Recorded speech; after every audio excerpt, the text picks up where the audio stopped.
Hello everybody, welcome to Shifu's life. तो आप लोगों ने आई गेस 1-2 दिन पहले का जो मेरा व्लॉग अगर देखा रहेगा, मिनी व्लॉग जो है, तो आपको पता रहेगा मैं अभी भुवनेश्वर गई थी बीच में ही, नवरात्रि की जो शॉपिंग है उस चीज़ के लिए। तो ये जो व्लॉग है ये उसी के बारे में एक्चुअली एक डिटेल व्लॉग है, जिसमें मैं आपको बहुत सारी चीज़ें बताने वाली हूँ कि वहाँ पर क्या क्या कलेक्शन है, प्राइस रेंज, और मैंने वहाँ से क्या क्या शॉपिंग की, वो सब कुछ। तो पहले तो बस एज़ यूजुअल मैं थाने से ट्रेन पकड़ कर चली गई थी, और मैंने ना दादर से चेंज किया था बिकॉज़ मुझे फिर वेस्टर्न लाइन से जो चरनी रोड स्टेशन है वहाँ पर जाना था।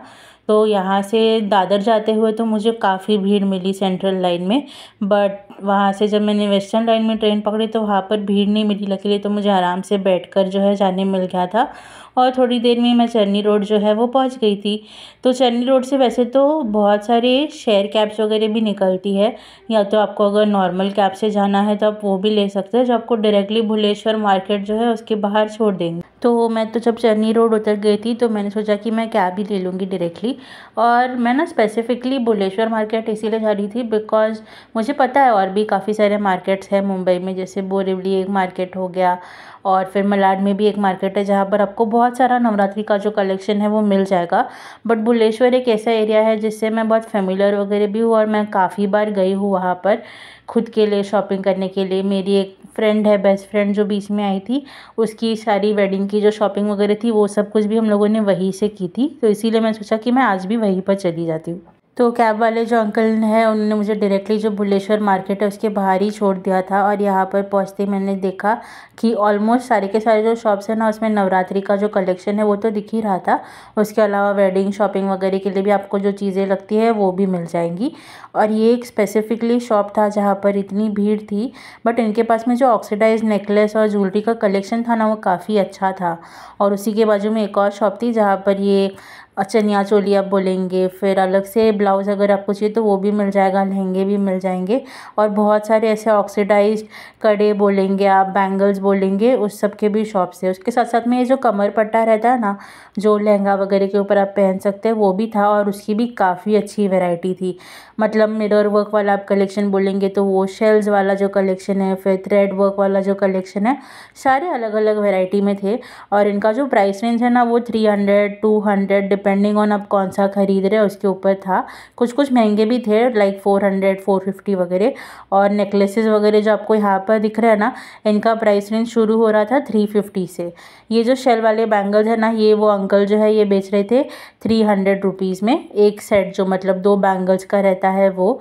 और ये सारे जो आपको ऐसे बैंगल्स दिख रहे हैं ना जिसके ऊपर वो लोगों ने धागे से काम किया हुआ रहता है, वो सारे बैंगल्स भी डिपेंडिंग ऑन कितना मोटा आप ले रहे हैं, स्टार्ट्स फ्रॉम 250 to 300, एंड उसके अकॉर्डिंगली ऊपर बढ़ते जाता है टिल 700 ऑल्सो। तो यहाँ पर आपको ऐसे बहुत सारे शॉप्स मिल जाएंगे, not just for Navratri shopping, but अगर आप लोगों को आपकी वेडिंग के लिए शॉपिंग वगैरह करना है ना तो वो भी। और बहुत सारे ऐसे सिर्फ बाहर के शॉप्स नहीं, ऐसे सारे शॉप्स भी थे जहाँ पर बहुत भीड़ लगी हुई थी स्पेसिफिकली नवरात्रि की चीज़ें खरीदने के लिए। फिर मैंने तो मस्त अपना गन्ने का जूस वगैरह जो है वो पी लिया था। और वहाँ से थोड़ा आगे जाने के बाद में ना आपको ये शॉप्स भी दिखेंगे जहाँ पर आपको ऐसे बहुत सारे लेसेस मिल जाएंगे, टैसल्स मिल जाएंगे। नॉट जस्ट कि आप आपके ड्रेसेस वगैरह के लिए यूज़ कर सकते हैं, इनफैक्ट आपको अगर आपका पूरा आउटफिट रेडी स्टिच करवाना है ना तो उसके लिए भी आपको बहुत वैरायटी यहाँ पर मिल जाएगी। आपको मैचिंग बोलते हैं ना लेस चाहिए, आपका जो फैब्रिक है उसके अकॉर्डिंग, तो वो मिल जाएगा। उसके अलावा यहाँ पर बहुत सारे ऐसे शॉप्स भी है जहाँ पर आपको मैचिंग दुपट्टा मिल जाएगा, फिर साड़ी के लिए आपको ब्लाउजेस मिल जाएंगे, और नवरात्रि का जो कलेक्शन है वो तो अलग ही। वहाँ पर ऐसे स्ट्रीट पे भी शॉप्स थे जिस पे ना वो लोग सिर्फ ऐसे जो ब्लाउज़ वगैरह है वो भी बेच रहे थे, और ये ना वो 350, 400, 1000 डिपेंडिंग ऑन कौन सा वाला और कितना काम किया हुआ है उसके अकॉर्डिंगली बेच रहे थे। और भी बहुत सारे जो शॉप्स थे, मैं सारे के सारे जो शॉप्स है उसमें अंदर जाकर तो आपको पूरा कलेक्शन नहीं दिखा पाई बिकॉज़ भीड़ ही इतनी थी कि हर शॉप में जाना पॉसिबल नहीं था। और ये जो एक शॉप थी ना, यहाँ पर सिर्फ वो डांडिया जो है ना वो बेच रहे थे, और ये जो अम्ब्रेलाज दिख रहे हैं ना आपको वो, तो इनके पास में जो डांडिया का कलेक्शन था ना वो काफ़ी अच्छा था, starting from 100 rupees going till I think 500 rupees, based on आप कितना मोटा डांडिया ले रहे हैं वो सब कुछ। और ये जो अम्ब्रेला है ना ये वो 550 रुपीज़ में बेच रहे थे, और इसमें भी उनके पास पास में काफ़ी वैरायटी वगैरह जो है वो अवेलेबल थी। मुझे तो ऐसे अम्ब्रेला वगैरह कुछ लेना नहीं था, बट हाँ मुझे डांडिया लेना था, बिकॉज़ मुझे नहीं पता मैं जाऊँगी या नहीं नवरात्रि खेलने के लिए, बट मेरी मॉम ज़रूर जाएंगी, तो मैंने सोचा कि मैं उनके लिए ले लेती हूँ। तो मैंने यहाँ से डांडिया ख़रीद लिया था और फिर से मैं ये शॉप पे आ गई थी देखने के लिए थोड़ी ऑक्सीडाइज ज्वेलरी। बट भीड़ इतनी थी ना कि लिटरली अंदर जाके उनके साथ में प्राइस के बारे में बात करना वगैरह भी डिफ़िकल्ट हो रहा था। और यहाँ पर ऐसे आप देख सकते कितने सुंदर सुंदर लहंगे और ब्लाउजेज़ भी लगे हुए थे थ्रेड वर्क के साथ में, फिर प्रिंटेड बोलते हैं ना बाटिक प्रिंट, और ये वो सब कुछ ट्रेडिशनल जो नवरात्रि वाला लुक रहता है ना, वैसे भी बहुत सारे कपड़े थे यहाँ पर जैसे आपको दिख रहे हैं। तो यहाँ पर वैरायटी तो काफ़ी थी, बट एक चीज़ है कि प्राइस जो था ना कुछ ज़्यादा ही ओवर प्राइस थी चीज़ों की। लाइक नॉर्मल ऐसा बेसिक लहंगा वगैरह भी जो है ना, वो भी वो लोग 1500 में बेच रहे थे, 1700 में बेच रहे थे, दैट टू ओनली लहंगा, ठीक है। उसके ऊपर का ब्लाउज और दुपट्टा वगैरह आपको अलग से खरीदना पड़ेगा। ये जो एकदम प्लेन वाले थे ये वो 700 रुपीज़ में बेच रहे थे, जो ठीक लग रहा था मुझे, बट फिर भी काफ़ी एक्सपेंसिव था। एंड वो लोग ना बार्गेनिंग करने के लिए भी रेडी नहीं थे। तो इवन दो कलेक्शन बहुत अच्छा था, बट भीड़ एक तो थी और उसके ऊपर से वो लोग बार्गेनिंग भी नहीं कर रहे थे और बहुत ओवर प्राइस किया हुआ था। इस वजह से मुझे तो इतना कुछ यहाँ से ऐसे शॉपिंग करने का मन नहीं किया। मैंने सिर्फ कुछ कुछ चीज़ें ये जो ख़रीदी, कुछ कुछ ऐसे लहंगे वगैरह थे जो पूरा का पूरा सेट था वो लोग 2500 3000 वगैरह में भी बेच रहे थे। तो आप लोग अगर वहाँ पर जाएंगे तो आप लोगों को भी एक चीज़ तो देखनी पड़ेगी कि आप ट्राई कीजिए जितना बार्गेन कर सकते हैं उतना, अदरवाइज़ आपको बहुत महंगे में मिलेंगी चीज़ें।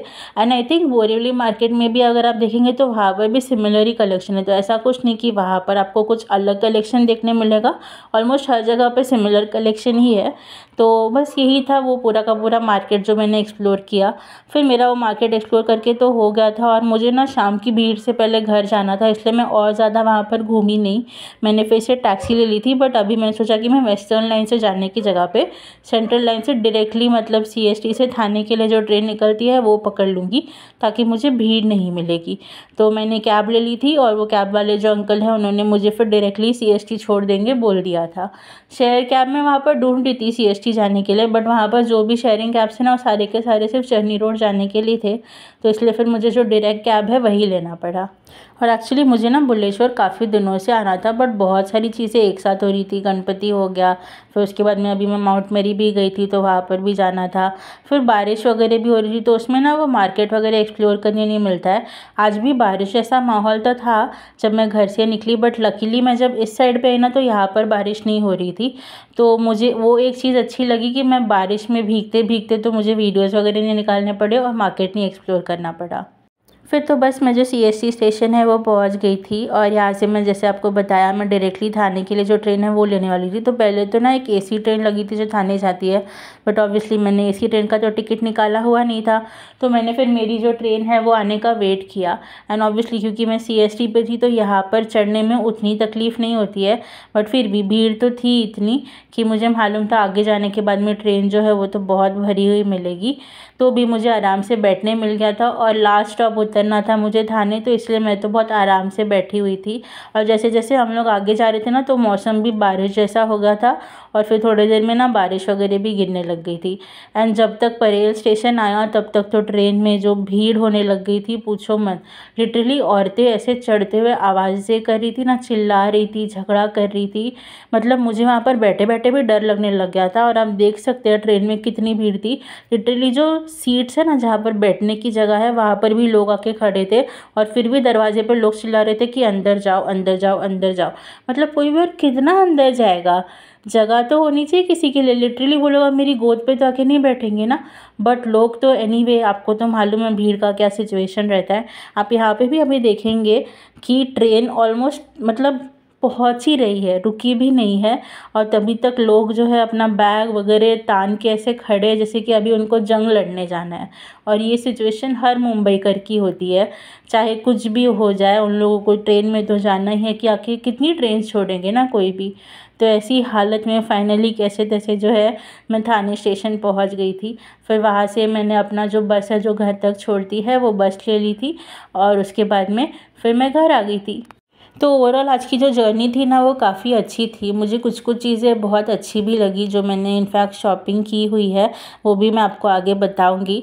बट हाँ, एक चीज़ जैसे मैंने आप लोगों को बताया कि वहाँ का जो कलेक्शन है वो आपको बाकी सारे मार्केट्स में भी मिल जाएगा, और मुझे तो काफ़ी ओवर प्राइस लगा जिस हिसाब से वो लोग बेच रहे थे। अगर आप अच्छे से बार्गेनिंग कर सकते हैं तो हाँ फ़ायदा होगा, अदरवाइज़ ऐसा कुछ नहीं है।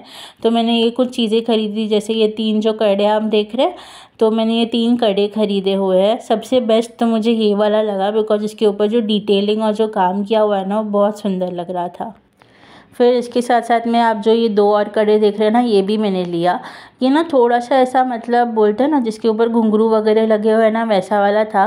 और ये कड़े मैंने सिर्फ नवरात्रि का सोचकर नहीं, बिकॉज क्योंकि मैं कुर्ती और ये सब पहनती रहती हूँ और मैं ऑक्सीडाइज्ड इयरिंग्स वगैरह भी पहनती रहती हूँ, तो मैंने सोचा कि ये मुझे तभी भी काम आ ही जाएंगे कभी अगर मैंने सोचा कि मुझे थोड़ा ड्रेसअप करना है वगैरह।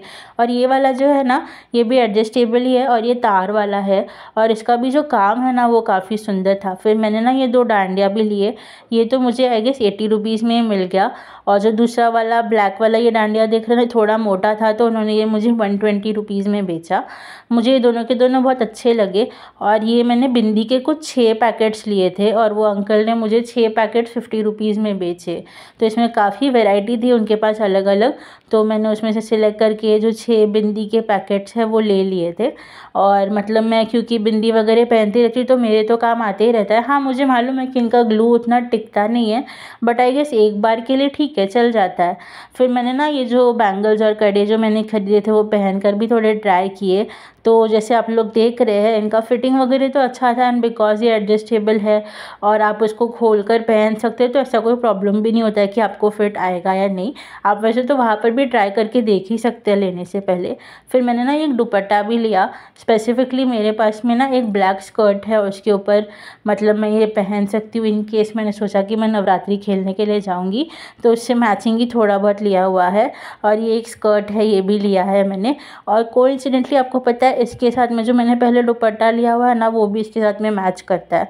और बस यही था मेरा आज का व्लॉग। अब मैं आपसे फिर मिलूँगी मेरे अगले व्लॉग में। Until then, bye bye, take care.